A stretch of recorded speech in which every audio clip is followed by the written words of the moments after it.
Government polytechnic college Hanumangarh के YouTube channel GPC Hanumangarh पर आपका स्वागत है। हम टाइम रिस्पॉन्स एनालिसिस पढ़ रहे थे। अभी तक हमने delay time, rise time, peak time, maximum overshoot और सेटलिंग टाइम 5 स्पेसिफिकेशन के बारे में पढ़ा। इनमें से जो स्टार्टिंग के 4 स्पेसिफिकेशन है वो सिस्टम के ट्रांजिएंट रिस्पॉन्स से रिलेटेड है और जो सेटलिंग टाइम है वो सिस्टम के स्टेडी स्टेट रिस्पॉन्स से रिलेटेड है। आज हम स्टेडी स्टेट एनालिसिस के बारे में पढ़ेंगे। स्टेडी स्टेट रिस्पॉन्स का वो पार्ट होता है जब आपका ट्रांजिएंट रिस्पॉन्स है वो कम्प्लीटली जीरो हो जाता है। और स्टेडी स्टेट रिस्पॉन्स से रिलेटेड 2 स्पेसिफिकेशन होते हैं, एक सेटलिंग टाइम, दूसरा स्टेडी स्टेट एरर। और सेटलिंग टाइम को हमने ट्रांजिएंट टाइम रिस्पॉन्स स्पेसिफिकेशन में पढ़ा था। तो स्टेडी स्टेट एनालिसिस में हमारे पास में दूसरा जो इम्पोर्टेंट स्पेसिफिकेशन है वो है स्टेडी स्टेट एरर। तो स्टेडी स्टेट एरर की डेफिनेशन होती है the deviation of the output of control system from desired response during steady state is known as steady state error. जो आपका रेफरेंस इनपुट है उससे आउटपुट का जितना डेविएशन होता है वो स्टेडी स्टेट एरर होता है। तो हम यहाँ पे एक क्लोज लूप कंट्रोल सिस्टम लेते हैं और ये उसका ब्लॉक डायग्राम है।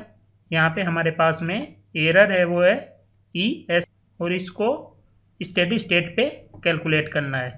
तो सबसे पहले हम एरर सिग्नल है उसका ट्रांसफर फंक्शन फाइंड करेंगे। तो यहाँ से E ऑफ S की वैल्यू होगी हमारे पास में R of S minus B of S और B ऑफ S की वैल्यू होगी हमारे पास में C of S into H of S। हमारे पास में E ऑफ S की वैल्यू आ गई, B ऑफ S की वैल्यू आ गई। यहाँ से B ऑफ S की वैल्यू फर्स्ट इक्वेशन में रखेंगे तो हमारे पास में ये इक्वेशन आएगी। उसके बाद में C ऑफ S की वैल्यू होगी G of S into E of S और इस इक्वेशन में E ऑफ S के टर्म को एक साइड रखेंगे तो ये इक्वेशन आएगी। यहाँ से हमारे पास में E ऑफ S का ट्रांसफर फंक्शन आएगा R of S divided by 1 plus G of S into H of S। और हमारी स्टेडी स्टेट एरर होती है ESS एरर की वैल्यू जब टाइम टेंड्स टू इन्फिनिटी हो। तो हम यहाँ पे फाइनल वैल्यू थ्योरम अप्लाई करेंगे जो हमने लाप्लास ट्रांसफॉर्म में पढ़ा हुआ है। तो वहाँ से हमारे पास में आएगा स्टेडी स्टेट एरर की value S tends to 0 limit S into E of S। और E ऑफ S क्या है हमारे पास में, जो टाइम डोमेन में E ऑफ t है उसका लाप्लास ट्रांसफॉर्म है। तो हम यहाँ पे E ऑफ S की वैल्यू रखेंगे।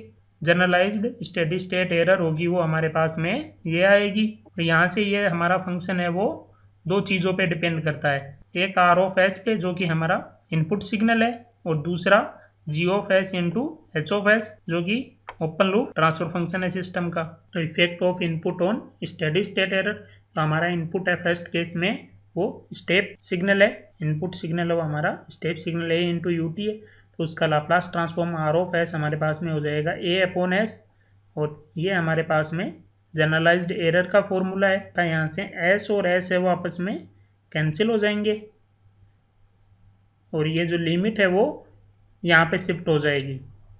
1 तो सेम रहेगा, S का फंक्शन नहीं है तो हमारे पास में ये आएगा। इस पार्ट की वैल्यू एक फाइनाइट वैल्यू आएगी सिस्टम के लिए। तो यहाँ पर हमने एक कोफिशिएंट K ऑफ P रखा, limit S tends to 0 G of S into H of S और KP होता है आपके पास में पोजिशनल एरर कोफिशिएंट। तो हमारे पास में स्टेडी स्टेट एरर हो जाएगी A अपॉन 1 प्लस KP जब हम किसी सिस्टम में स्टेप इनपुट अप्लाई करेंगे। तो जब हम स्टेप इनपुट सिग्नल अप्लाई करते हैं तो एरर डिपेंड करती है मैग्नीट्यूड A पे और पोजिशनल एरर कोफिशिएंट KP पर। लेकिन जब हम इनपुट सिग्नल है वो रैंप सिग्नल अप्लाई करते हैं तो हमारे पास में ramp signal A into T उसका मैग्नीट्यूड है वो A है।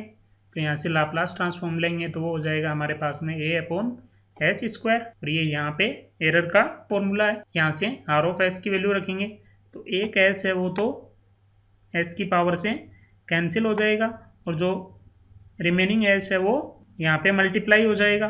फिर हम क्या करेंगे, इस ब्रैकेट को ओपन करेंगे तो लिमिट शिफ्ट हो जाएगी S tends to 0 S plus limit S tends to 0 S into G of S into H of S। इस फंक्शन में हम जब S 0 रखेंगे तो इसकी वैल्यू हमारे पास में 0 हो जाएगी और इस पार्ट की वैल्यू है वो एक फाइनाइट वैल्यू रहेगी। तो हमारा एरर फंक्शन ये होगा और यहाँ से हम एक कांस्टेंट है K V equal to S tends to limit 0 S into G of S into H of S, और के वी हमारे पास में होगा वेलोसिटी एरर कोफिशिएंट। तो स्टेडी स्टेट एरर हो जाएगी ई ए अपॉन के वी। तो जब हम किसी सिस्टम में रैंप सिग्नल अप्लाई करते हैं तो एरर है वो सिस्टम की उसके मैग्नीट्यूड और वेलोसिटी एरर कोफिशिएंट केवी पे डिपेंड करती है। नेक्स्ट इनपुट है हमारे पास में पैराबोलिक सिग्नल। पैराबोलिक सिग्नल होगा ए टी स्क्वायर बाई 2 और उसका लाप्लास होगा ए अपॉन एस क्यूब। तो आर ऑफ एस की जगह जनरलाइज्ड एरर फॉर्मूला है उसमें हम ए अपॉन एस क्यूब रखेंगे। यहाँ से एक एस से एक पावर कैंसिल हो जाएगी तो यहाँ एस स्क्वायर बचेगा हमारा, उसको यहाँ डिनोमिनेटर में मल्टीप्लाई होगा एच स्क्वायर आ जाएगा और लिमिट है वो अप्लाई होगी यहाँ पे। तो ये जो टर्म है वो तो हमारे पास में 0 हो जाएगा। इस टर्म को हम एक कोफिशिएंट से लिखेंगे। तो यहाँ पे हमारा एक कोफिशिएंट होगा K A limit S tends to 0 S square into G of S into H of S, और के ए होता है हमारे पास में एक्सेलरेशन एरर कोफिशिएंट। तो हमारी एरर आ जाएगी ए अपॉन के ए।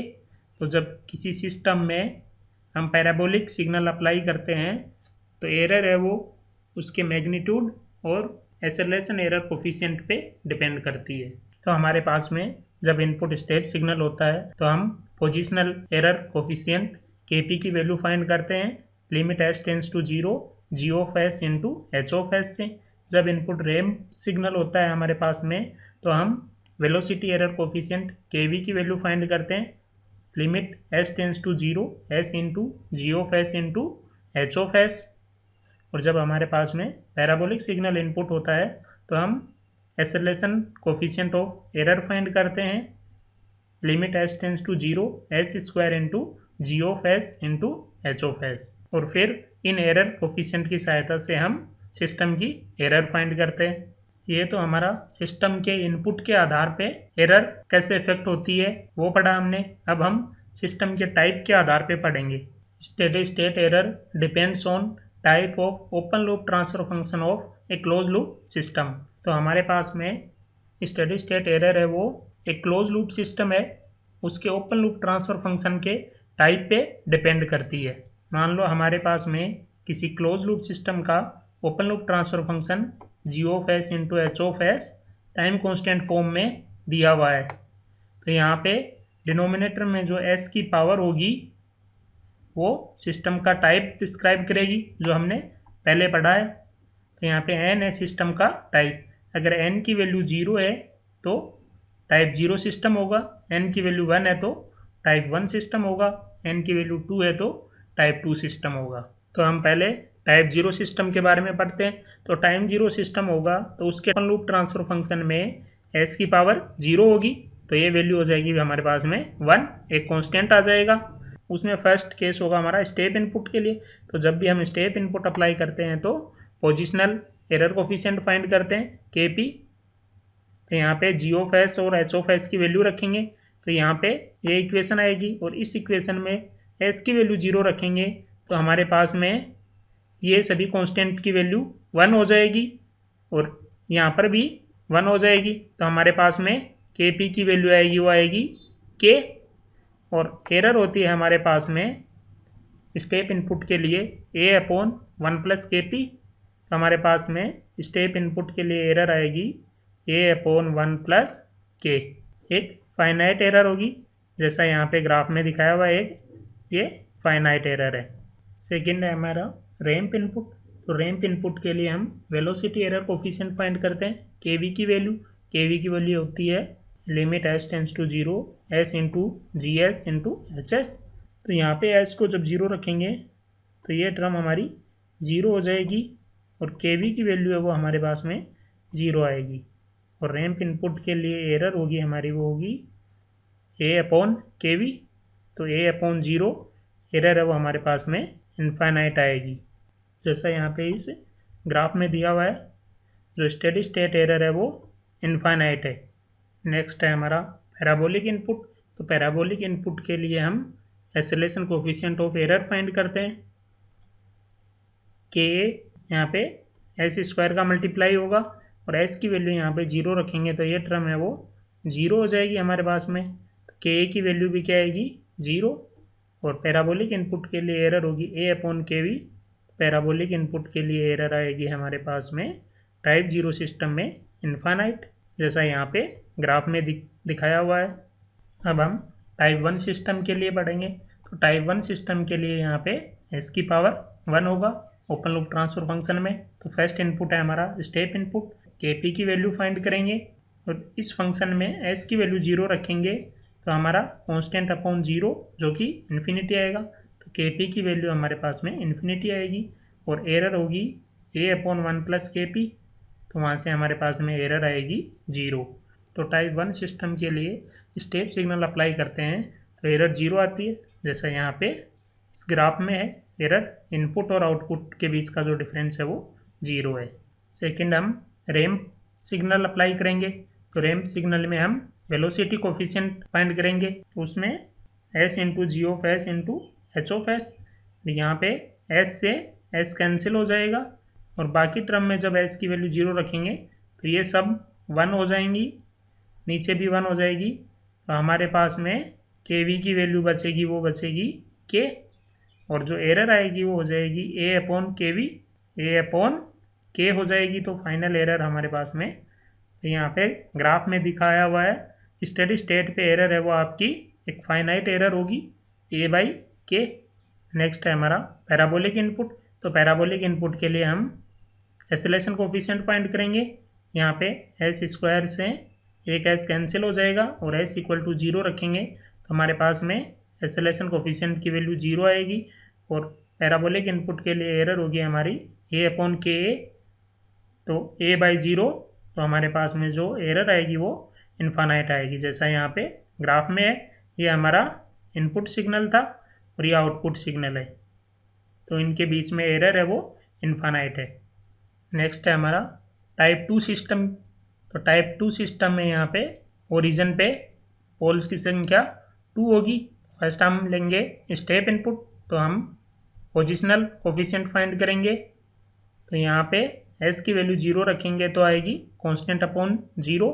के पी की वैल्यू हमारे पास में आ जाएगी इन्फानाइट। एरर होगी हमारी ए अपॉन 1 प्लस के पी, तो एरर की वैल्यू आएगी 0, जैसा यहाँ पे है ग्राफ में एरर की वैल्यू 0 है हमारे पास में। अब हम रैंप इनपुट अप्लाई करेंगे। तो रैंप इनपुट में हम वेलोसिटी कोफिशिएंट फाइंड करते हैं। तो यहाँ पे एस से मल्टीप्लाई करेंगे तो एस से एक पावर कैंसिल हो जाएगी और हमारे पास में के वी की वैल्यू आएगी वो आएगी इन्फिनिटी, और एरर हो जाएगी हमारे ए अपॉन के वी, ए बाई इन्फिनिटी 0, जैसा यहाँ पे ये इनपुट था और ये हमारा आउटपुट है। यहाँ इनिशियल स्टेज में एरर थी, लेकिन स्टेडी स्टेट में हमारी एरर है वो क्या है 0 है।